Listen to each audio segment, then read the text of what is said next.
Yeah, stupid boy. Stupid boy. Sup, you guys? Look at me, dude. I'm ready to go to the fights. But first, I'm going to go live and I'm going to tell you guys who I think is going to win and all that. Because I'm waiting for Gabrielle. So I'm going to jump right into this, though, because this is going to get left up. Maybe it'll get left up. I don't know. But maybe. I want to tell you guys who my picks are, who I bet on, and I'll tell you exactly why, because some of them are interesting. So check this out, dude. So the first fights I'm going to tell you guys about in terms of my picks came from my boy, who I won't say his name because he's super cagey, and I won't say what major tech company he works for, but he has he's in data for them. He has an algorithm which he uses to pick the fights, and here are the fights that he picked, which I'm betting on. Now, some of these guys are enormous favorites, obviously, but he's got Umar, Taggart, Kennedy, Spivak, Holland, and Colby. And I'll tell you which parlays I took, because you actually can get decent odds if you parlay a couple of these. So like Kevin Holland is minus 400 and Colby's minus 300, but if you parlay them, you end up at like minus 150, which is not bad. If you take Taggart and Kennedy and you parlay them together, you actually get that's minus 250 and minus 140 together. You get like plus 125 or something like that. So those are the bets I took off that. But now let me talk about some of the other major fights, because I was just talking to Adriano Moraes about them, who is, the ONE FC champion. Oh shit, he responded. He's the ONE FC bantamweight champion that just beat Demetrius Johnson in his last fight. He actually fights in 3 weeks. And I asked him who he thought was gonna win, and I just didn't dawn on me that all these guys are American top team, so obviously, he's extremely partial, but he likes Barbosa, Moicano, and Masvidal. All three are American top team. And I was like, oh shit, I'm like, that's actually, I bet Masvidal only because the odds are so good. But I do have a couple parlays with Colby as a hedge. But in terms of Barbosa and Barbosa versus Bryce, that fight, I picked the other way, but I could see it going Barbosa's way. And then the other one, Moicano against RDA. If there's one fight that will either make or break my betting tonight, it's the Dos Anjos fight. The Dos Anjos fight is the one where I leaned in real heavy. I didn't even really do it on purpose, but I have 3 parlays that break if Dos Anjos doesn't win, which I try not to do that, but every once in a while I just kind of accidentally do that. I'm like, oh shit, I made all 3 of these hinging on Dos Anjos. But Dos Anjos had a full camp. Moicano did not. I think stylistically, if you look at how these guys win fights and what their strengths are, Moicano he won his last 4 fights by rear naked choke, but he lost his last 3 by knockout.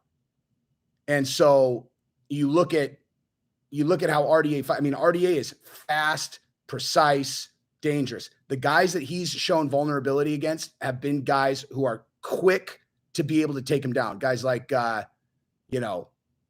Colby or Kevin Lee, like that type of fighter where they can kind of quickly shoot a double leg, press him against the fence, make it dirty. Where if he has room to work, he's usually successful. And Moicano being, susceptible to knockout, I'm betting on RDA knocking him out. So that's how I saw that fight.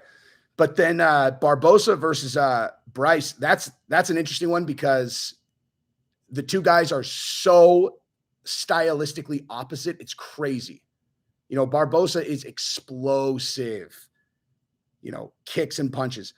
And Bryce is, if he gets a hold of you, it is not dissimilar at all from Islam Makhachev or Khabib getting a hold of you, where you're like, oh, he's fucked. It's literally like that. Like they clinch and you're like, he's fucked. He's that good. At least from, obviously this is a big step up in competition, but the fights that I've watched of his, he was so hysterically dominant on the ground. I mean, he had he finished like my boy, Matt Sales. Matt Sales lost via twister submission, but then I'm pretty sure it was his last fight. He fought against another black belt, jiu-jitsu black belt. And he had that guy, 8 steps out of 9 trapped in a twister for like 2.5 rounds. Like, it wasn't like he just got him in one, like he got him in position to where he needed one more thing to secure another twister on a jiu-jitsu black belt. Like he is, and with where everybody knows that he does it, he is so nasty, dude.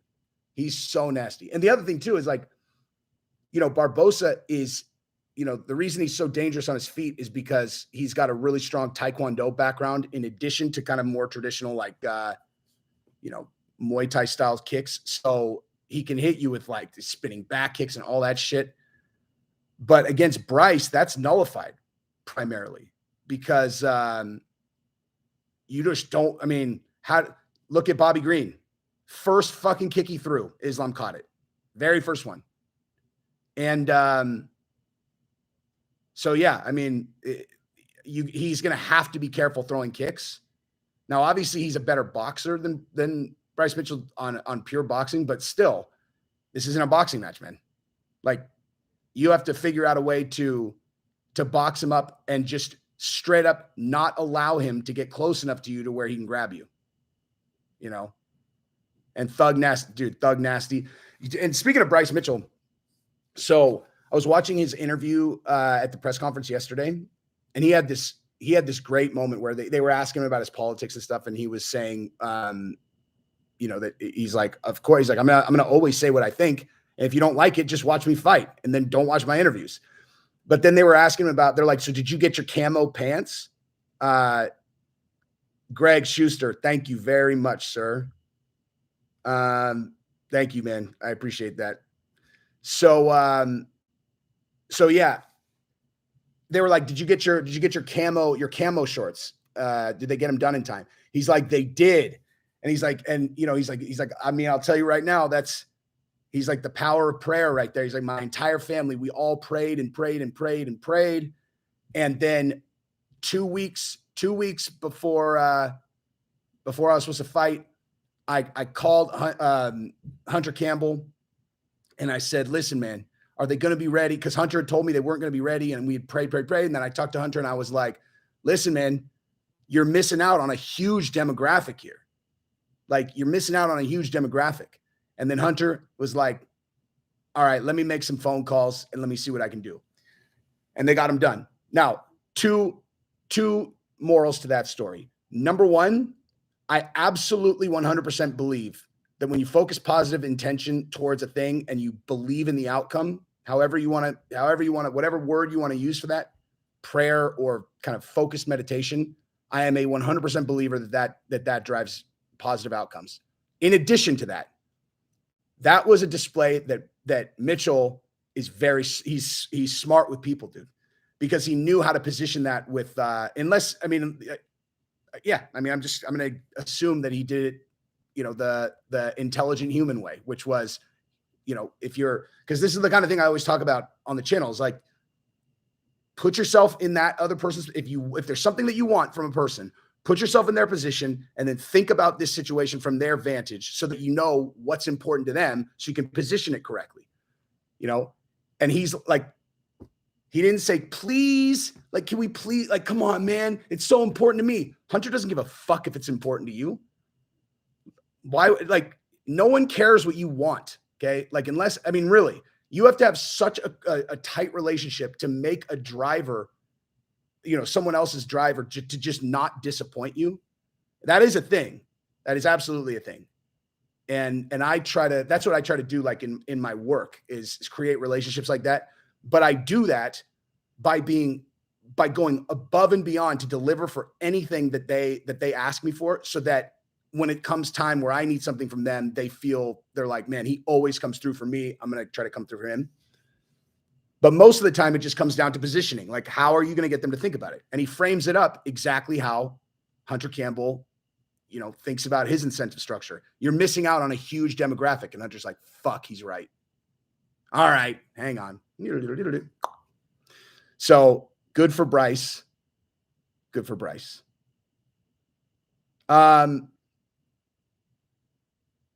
yeah, on Masvidal and Colby, like, the more I thought about it today, the less I feel like you can pull any kind of information. Because, I did the video where I said, if the beef is fake, then they'll probably stand in front of each other and bang.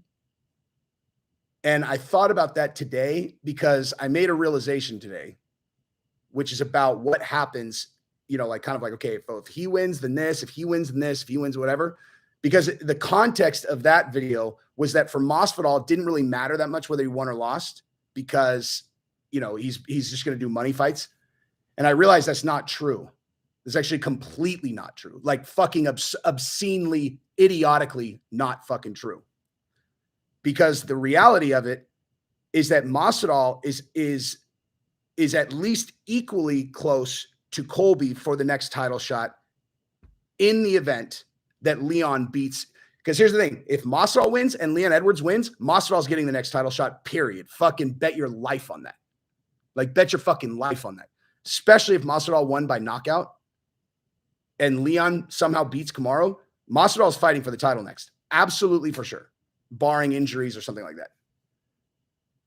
So,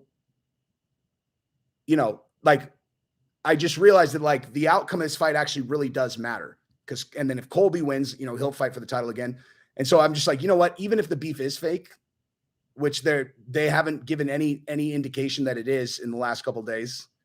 But even if it is, I think they'll just fight the way that they'll fight. Like, I think they'll fight to win. I actually don't think, like, if Colby goes for the takedown, I actually don't think that says anything other than that they're just both going to fight and try to win this fight no matter what. Like, because both of them, it's really important for both of their careers. But that doesn't mean that Colby's going to shoot in either.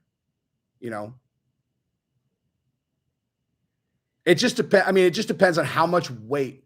Like, if it was a juke, it just depends on how much weight they put on this event being the culmination of something they collaborated on. Like, if that's, because that was the other kind of assumption, is like, this is like to me, I see it as this like Shakespearean drama that is culminating tonight. And so this is almost like the climax of both of their careers, and maybe that's not accurate. And maybe the beef is real. Who knows?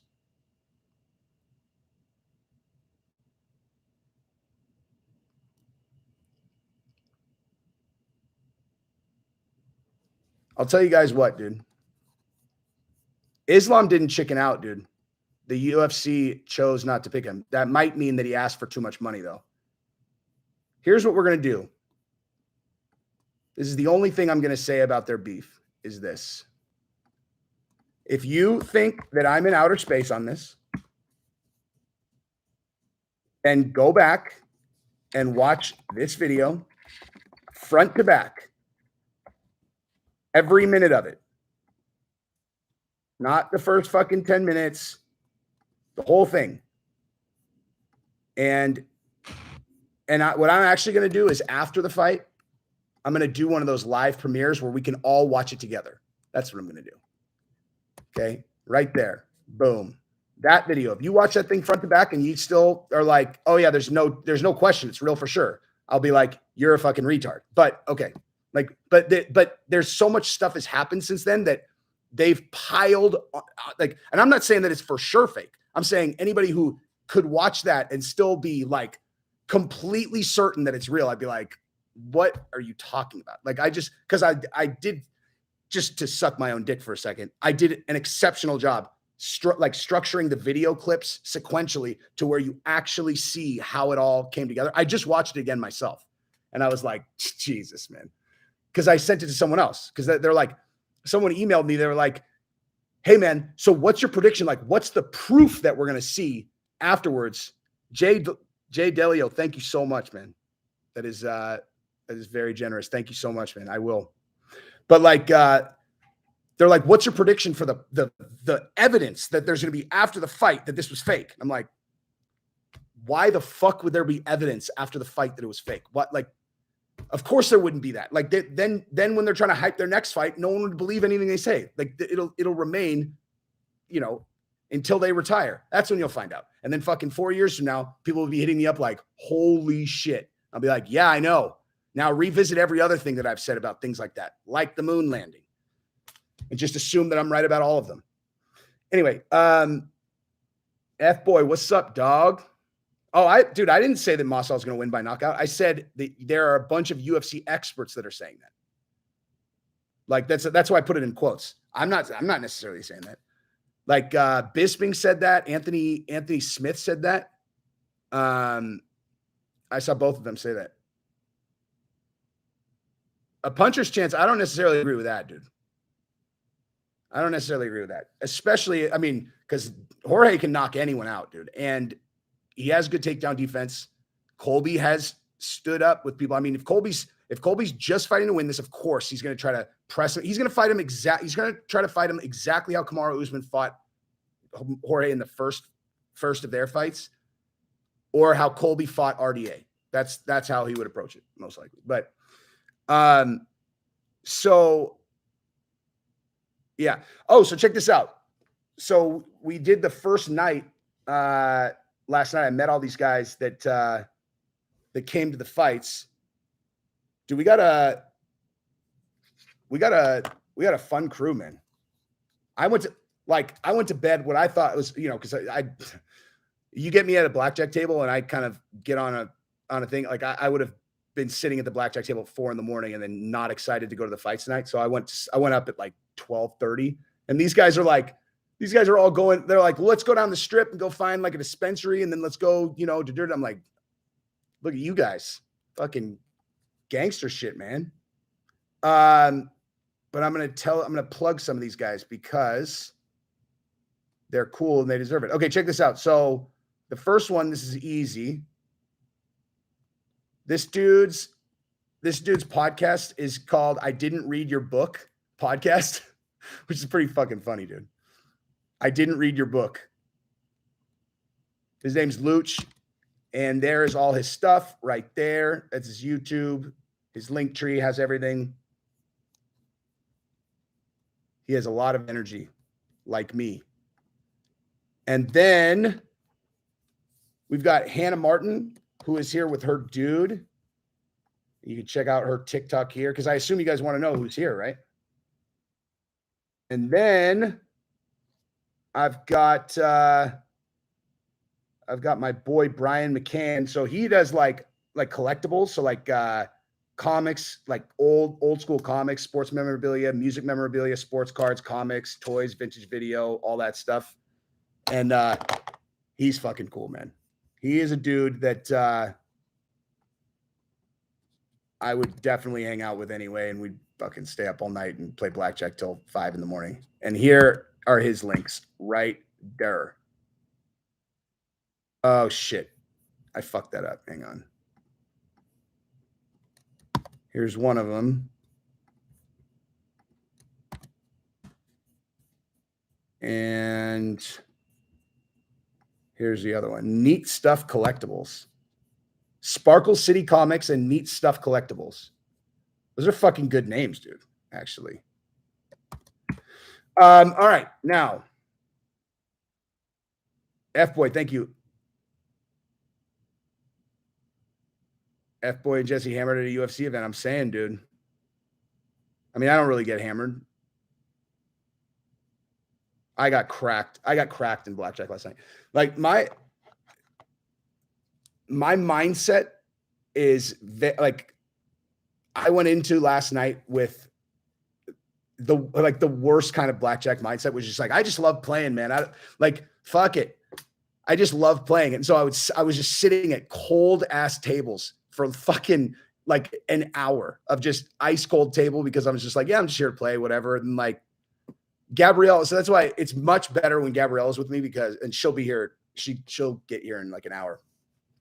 But like, for me, I can get like trapped in cold tables. Gabby, we lose it. Like she recognized a cold table. She's like, let's fucking go. I'm like, all right. And you like, that is the correct play in my experience. I don't do I don't try to like get super smart with the shoes and all that stuff. I play energy, get everybody cheering at the table. Everybody starts winning. But I got my dick kicked in less. I mean, not that bad, but like I didn't win. Oh yeah, dude, you keep your composure for sure. That's like, it would take a horrendous beat for me to lose composure because I just don't bet enough to where I've got like, I've got like, I don't bet enough to where like I have any real stakes online. Every once in a while, like when I've put out like a big bet, like listen, I don't know, like. So let's say I bumped $100 bet, which would be, that would be a large bet for me. And then I get dealt like, 2 8s against like a 6. And so I split the 8s. So now I got 200. She deals me a 3. So I double down on the 8. And then she, gives me an 8. So I have 19 there. And then she deals me another 8 on the other side. So I split it again. And then I double down the first one and then whatever. And I end up with like $600 on the table and I make half decent hands. And then the dealer flips 16 and makes 21. That's the only time that you'd actually see me go like, oh my God, like a fluke thing like that, where I already have a large bet out. I get the worst possible scenario where I get the most money on the table. And then they like make a 21 from 16. That's the only time you'll ever see me get mad. Cody Brown, thank you very much, sir. MASVIDAL will open with something surprising. Askrinish with I don't think that'll. I mean, maybe. I don't think that'll ever work for him again.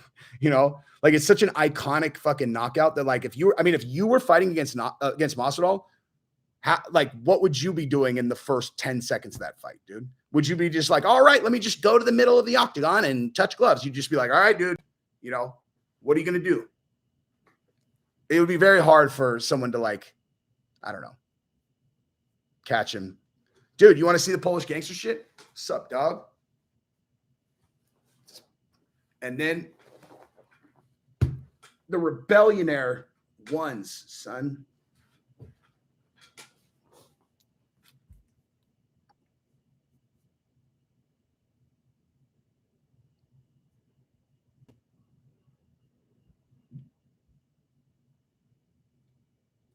So basically, all right, I'm going to sign off here in a second, but,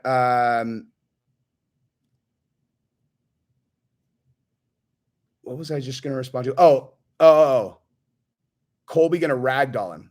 I mean, if Colby wins by kind of dominant grappling, it won't be like that, dude. That's not how Colby, like he's not a ragdoller. He's a technical, tie them up, push them against the fence, get them thinking about this, underhooks, change levels, and then just kind of like drag them to the ground, like Usman is a ragdoller, Hamzat is a fucking ragdoller.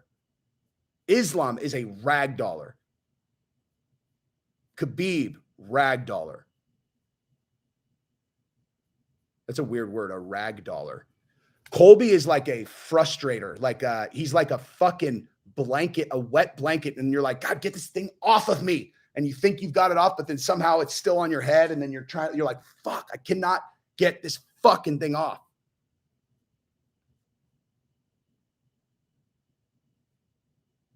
Warren Dunn, thank you so much, sir. Thank you, Tony. Oh, dude, they have completely made it feel real. Even if, that's what I'm saying is like, even if they are faking it, they couldn't have done it any better. Like the fucking press conference and the weigh-ins were amazing, dude. Like amazing. Because what I was saying is like, if you watch that full video, the one that I did before, then so then you could see it through my eyes with like all the like visual clips and everything, and you'll go, okay, now I understand why. Like I laid it all out in sequential order, and I was gonna say, like, I think what I'll do is after this event, I'll do like a live viewing where we like watch it together. It's right there. But like, some of it, is kind of reading like reading them. I mean, actually, a lot of it is that kind of. But like, I don't think so. In the press conference in the wins, I didn't watch the whole thing, but I didn't see anything where if I was just watching and didn't have any context that I would have picked up on. And I'm fucking good at that. And like I didn't see anything where I would have kind of normally been like, wait a minute, like they were like, at least the parts that I saw was flawless execution. So maybe it's real, maybe.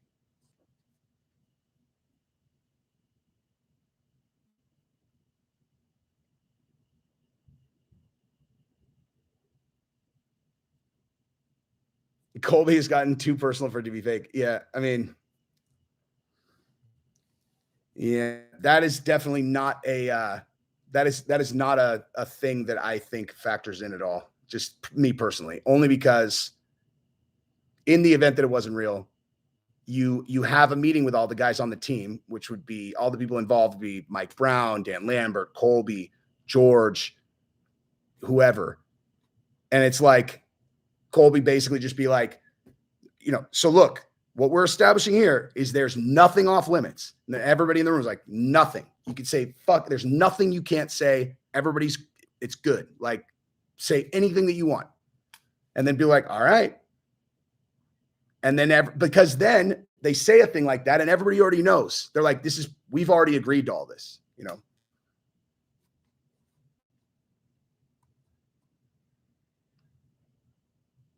Yeah, maybe it started fake and then got serious.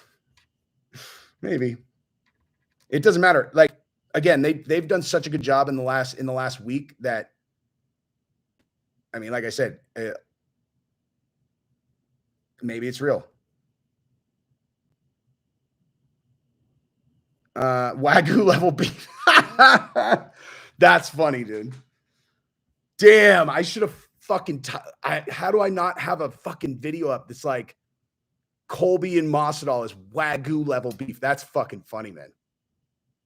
That is really funny. I can't help myself. You're right, Dynamic. I really didn't want to do that.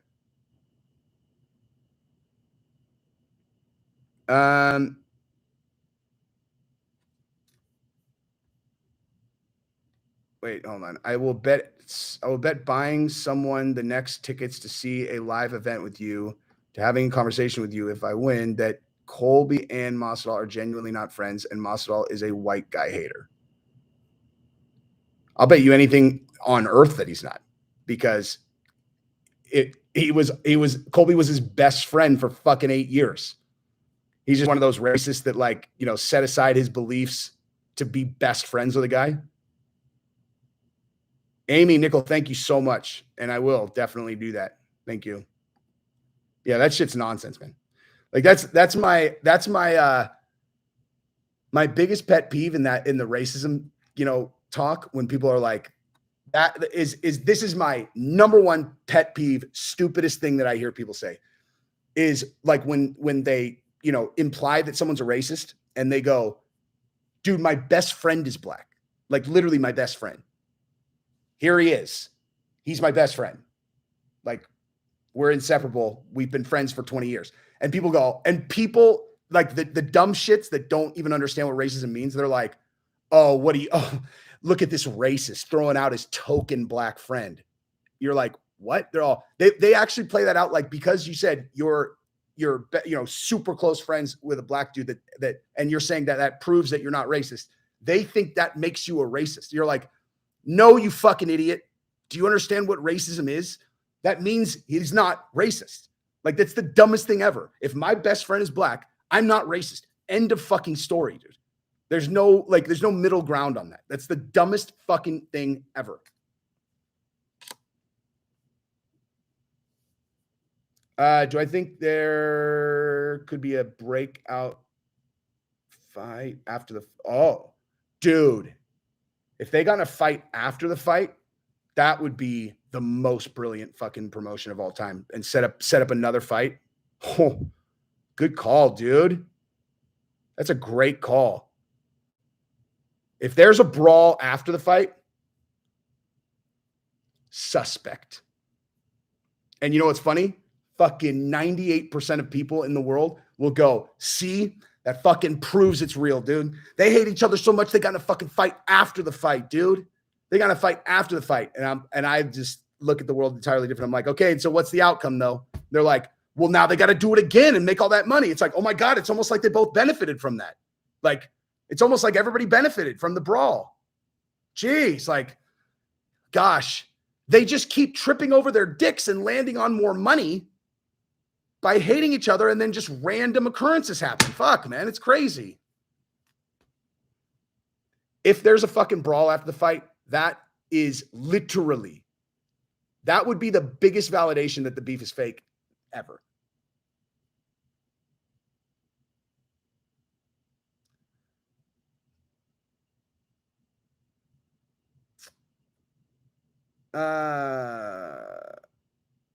Have I realized the beef is real yet? Yep, I have. It's definitely real. Here, anyone who like is like staunchly on the side of it's real, because now, I mean, look, the fucking thing starts in 2 hours. You guys are all buying the pay-per-view, right? Like, I assume everyone is fucking watching this fight tonight, right? Like, I'm operating under the assumption that everyone is, of course, going to watch this fight tonight. So, like, at this point, I'm not undermining them.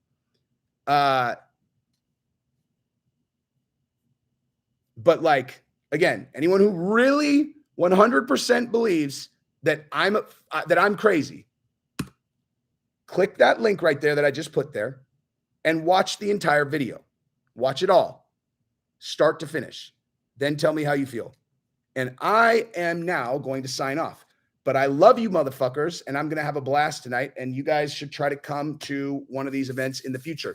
I think for 274. So for 273, I might do another bundle, but like, I've tried to, like, I talked to them about getting them in the same, there's no way to do it like in the exact same area. But I'm thinking maybe I could get like someone else, like, I know for 100% sure I could get Victor Hugo to come, and he could do another group.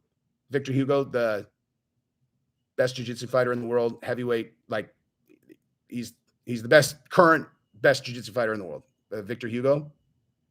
Would any of you guys be stoked to go with Victor Hugo to a UFC event?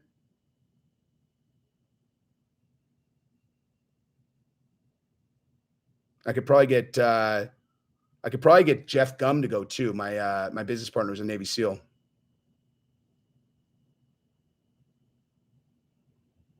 Where did that come from? Because I'm saying I might buy another bundle of tickets for 273, but they wouldn't be with my group. So I'm saying, like, like, I want someone else that'd be fun to sit with or whatever to do it.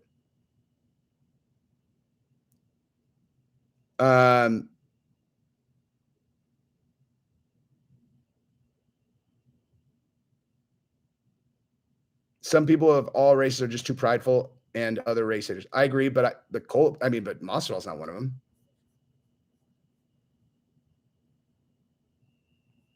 Yeah, like a chaperone that like is someone that would be fun to sit and talk about the fights with is like the point, Like Victor Hugo, you're like, hey, what's going on the ground? Literally fucking best jiu-jitsu fighter in the world,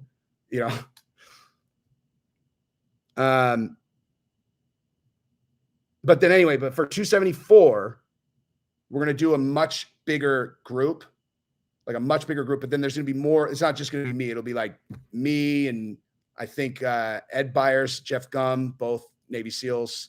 And then probably, actually, there's multiple fighters that might go. So anyway, I'll keep you guys posted. But we're gonna do a much bigger group.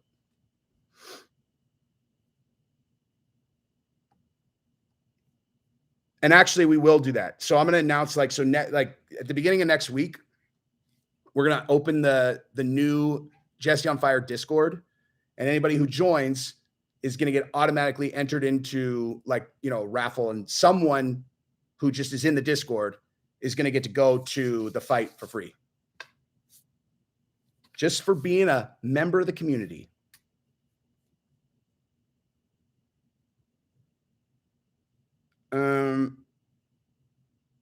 Gabrielle will vlog the shit out of this. If you guys want to see what's going on tonight, fucking watch Gabrielle's Instagram, because I am fucking garbage at remembering to do that, and she is incredible at remembering to do that. Here's her shit. I think that's it. Frankie, I've told her a million times to do that. I've literally told her a million times. I'm like, Gabrielle, I know how to do this now. Like, there's zero question that I'll be able to blow up your channel. Conor McGregor was never my friend. Thank you, dude. Did Masvidal via finish? Well, I mean, it's good odds, but Colby for sure is like on paper definitely the favorite, you know.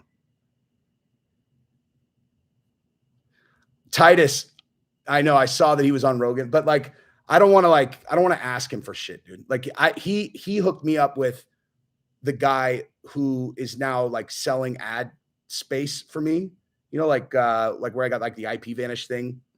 I don't want to ask him for too much shit, you know what I mean?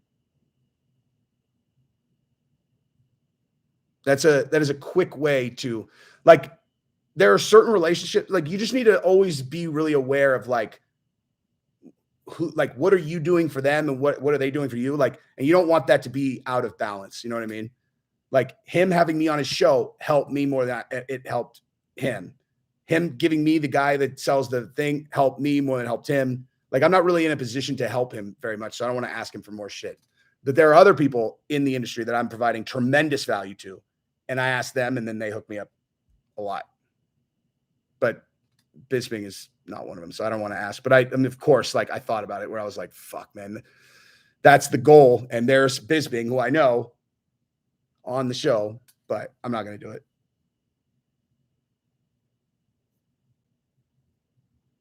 No, I know. Yeah, but it doesn't matter. Like, what does Bisping get out of it? Like, what does Bisping get out of introducing me to Joe Rogan?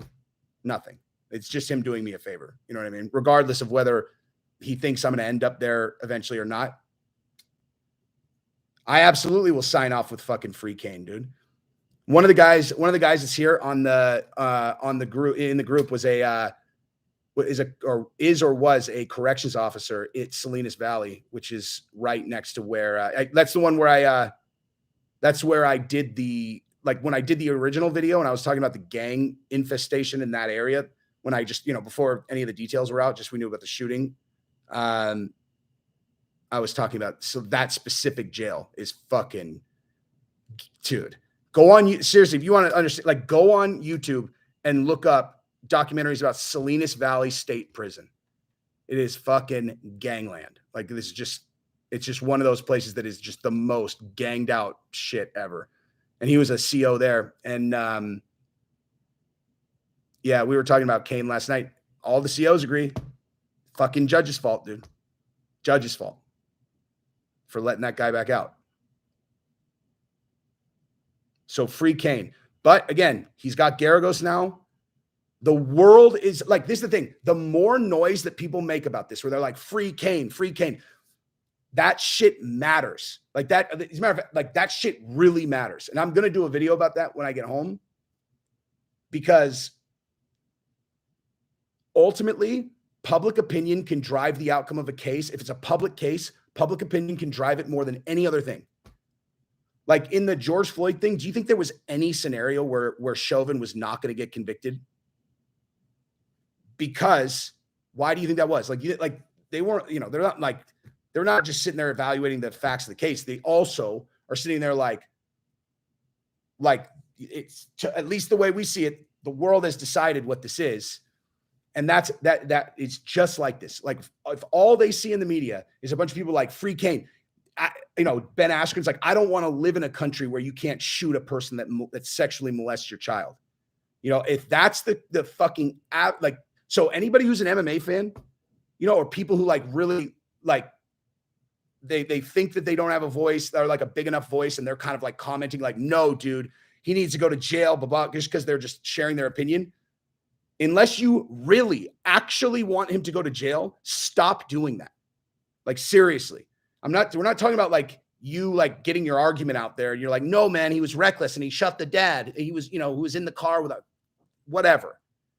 Unless you genuinely want to be partially responsible for him to going to jail, do not fucking say that anymore. Say free Kane.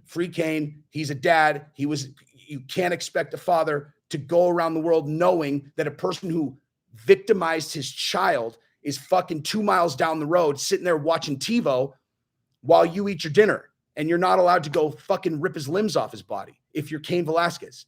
Fuck that. Let him out of jail. Fuck that. Give him probation.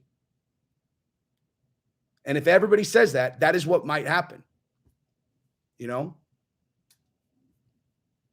didn't look at. Everybody keeps saying this like, yeah, but he shot the dad. Dude. Joseph, thank you very much. Dude, it's possible I quoted you earlier and then kept your name out my mouth, son. Thank you very much, sir. Dude, but yeah, like they're like, dude, he shot, but the guy he shot wasn't even the dude. I'm like, how does that fucking change anything? Okay. My point is he's temporarily insane. He was shooting at a car that had the fucking dude in it. Okay. No one's saying that everyone should just have the right to walk around and shoot at people who are accused of molesting your kids. That's not what anyone is saying. They're saying he's temporarily crazy. You can't take his life away for that. Okay. So whether he hit the guy's dad or he hit him or whoever, it's irrelevant. He's trying to shoot the guy because he's lost his mind, because any father would, which is why you don't put him in jail and you give him fucking, probation or whatever.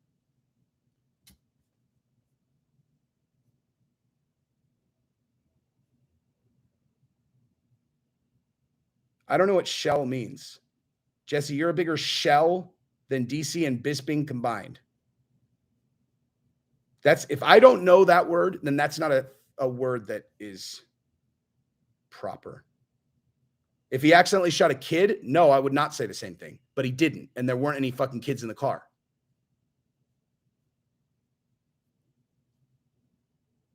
That's the whole point. Kids change the game. Oh, you're a bigger shill. Boo. Why don't you go, hey, good for you. Hey, so I'm a shill and you're on the side of pedophiles. Who would you rather be? Little fucking kitty diddler. Oh, you want to go see if here, we're doing this for your examination. Just close your eyes. Close your eyes. Don't tell your parents that we did this. This is normal. But it's important that you don't tell your parents. Fucking weirdo. Shiz Akhmanov. Thank you very much, dude. So Jesse, game bread. Can I see a knee coming? No, I do not see a knee coming because Colby will see it coming. All right. I'm out. Love you guys. Peace.